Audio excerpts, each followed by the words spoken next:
warahmatullahi wabarakatuh. Perkenalkan, kami adalah Feby Lucito dan Foni Marsilia dari kelas Biologi A semester 5.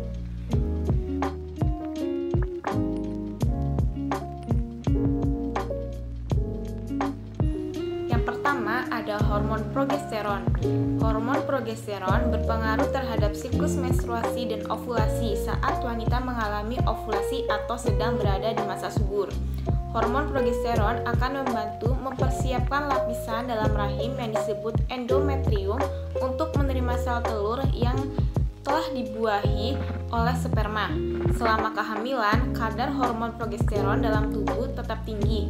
Hal ini mencegah tubuh menghasilkan sel telur baru dan mempersiapkan tubuh untuk memproduksi ASI. Bila tidak terjadi pembuahan, kadar hormon progesteron dalam tubuh akan turun dan memicu menstruasi. Dan yang kedua ada hormon estrogen. Hormon estrogen diproduksi di ovarium atau indung telur. Hormon ini juga diproduksi oleh kelenjar adrenalin dan plasenta, tetapi hanya dalam jumlah yang sedikit.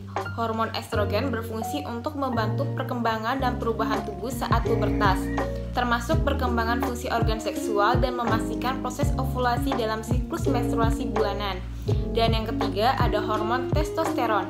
Hormon testosteron yang terdapat pada tubuh wanita memang tidak sebanyak pada pria. Namun hormon ini tetap memiliki fungsi yang penting bagi kesehatan wanita. Hormon testosteron berperan dalam mengatur libido atau gairah seksual dan menjaga kesehatan vagina, payudara, dan kesuburan. Yang keempat ada luteinizing hormon atau biasa disebut LH. LH pada wanita bertugas untuk membantu tubuh mengatur siklus menstruasi dan ovulasi. Oleh karena itu, hormon ini diproduksi oleh kelenjar hipofisis di otak. Umumnya, kadar hormon LH pada wanita akan meningkat saat menstruasi dan setelah menopause. Kadar LH yang terlalu tinggi pada tubuh wanita dapat mengakibatkan masalah reproduksi. Dan yang kelima ada follicle stimulating hormone atau biasa disebut FSH. Hormon FSH diproduksi di kelenjar hipofisis dan berperan penting dalam sistem reproduksi. Hormon ini membantu mengendalikan siklus menstruasi dan produksi sel telur di ovarium. Kadar FSH yang rendah menandakan bahwa wanita tidak mengalami ovulasi. Adanya gangguan pada kelenjar hipofisis atau bisa juga menandakan kehamilan. Sebaliknya, hormon FSH yang tinggi dapat menandakan wanita memasuki masa menopause. Adanya tumor di kelenjar hipofisis atau gejala dari sindrom Turner. Yang keenam ada hormon oksitosin. Hormon oksitosin yang diproduksi oleh kelenjar hipofisis di otak ini umumnya akan meningkat selama kehamilan, khususnya ketika menjelang persalinan. Ketika kadar hormon meningkat, rahim akan terangsang untuk berkontraksi dan mempersiapkan proses persalinan. Setelah melahirkan, oksitosin akan merangsang kelenjar payudara untuk menghasilkan ASI.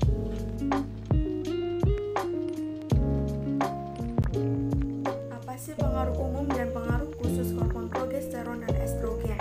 Pengaruh umum dari hormon estrogen dan progesteron yaitu pada hormon estrogen menyebabkan pertumbuhan, sedangkan pada hormon progesteron yaitu menyebabkan peningkatan sekresi, menundukkan atau relaksasi otot-otot polos. Sedangkan pengaruh khusus dari hormon estrogen yaitu menyebabkan perubahan dari endometrium sehingga ovum yang sudah dibuahi dapat berimplementasi. Yang kedua yaitu menyebabkan hipertrofi dan dinding uterus. Yang ketiga yaitu hipertrofi dan hiperplasia otot-otot uterus. Dan yang terakhir yaitu hipertrofi dan hiperplasia jaringan payudara termasuk sistem pembuluh. Pengaruh khusus hormon progesteron yaitu yang pertama menyebabkan penebalan dari endometrium sehingga ovum yang sudah dibuahi dapat berimplementasi menyebabkan relaksasi. Yang kedua yaitu mengistirahatkan otot-otot polos. Yang ketiga menjaga peningkatan suhu basal ibu.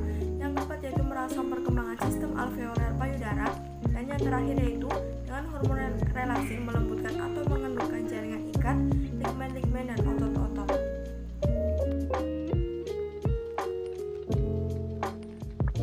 Siklus menstruasi terdiri dari 4 fase.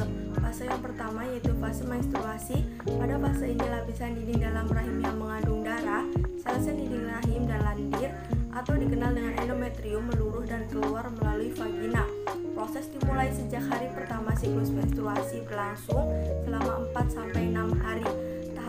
wanita merasakan beberapa gejala seperti nyeri perut bawah dan punggung akibat rahim berkontraksi untuk membantu meluruhkan endometrium. Fase yang kedua yaitu fase folikular. Fase ini terjadi sejak hari pertama menstruasi memasuki fase ovulasi. Di tahap ini ovarium memproduksi folikel yang berisi sel ovum. Pertumbuhan folikel ovarium kemudian menyebabkan endometrium tebal. Fase ini terjadi pada hari ke-10 dari 28 hari dalam sebuah siklus menstruasi. Yang ketiga, fase ovulasi. Pada fase ini, sel telur dilepaskan untuk siap dibuahi oleh sperma. Sel telur yang telah matang bergerak ke tuba Fallopi dan menempel di dinding rahim. Sel telur ini umumnya hanya bertahan selama 24 jam saja. Apabila tidak ada sperma yang masuk untuk membuahinya, maka sel telur akan mati. Namun jika sel telur bertemu dengan sperma dan sudah dibuahi, kehamilan bisa terjadi. Fase ovulasi ini menandakan masa subur wanita dan biasanya terjadi sekitar 2 minggu setelah siklus menstruasi berikutnya dimulai. Jadi fase ovulasi merupakan fase yang tepat untuk melakukan pembuahan. Dan yang keempat ada fase luteal. Fase luteal yaitu setelah fase ovulasi. Folikel yang telah pecah mengeluarkan sel telur akan membentuk korpus luteum yang memicu peningkatan hormon progesteron untuk mempertebal lapisan dinding rahim. Fase ini dikenal dengan fase pramenstruasi yang ditandai dengan gejala seperti payudara membesar, munculnya jerawat, badan terasa lemas, menjadi mudah marah atau emosional. 4 fase menstruasi ini terus berputar hingga seorang wanita mengalami menopause di usia 50 hingga 60 tahunan.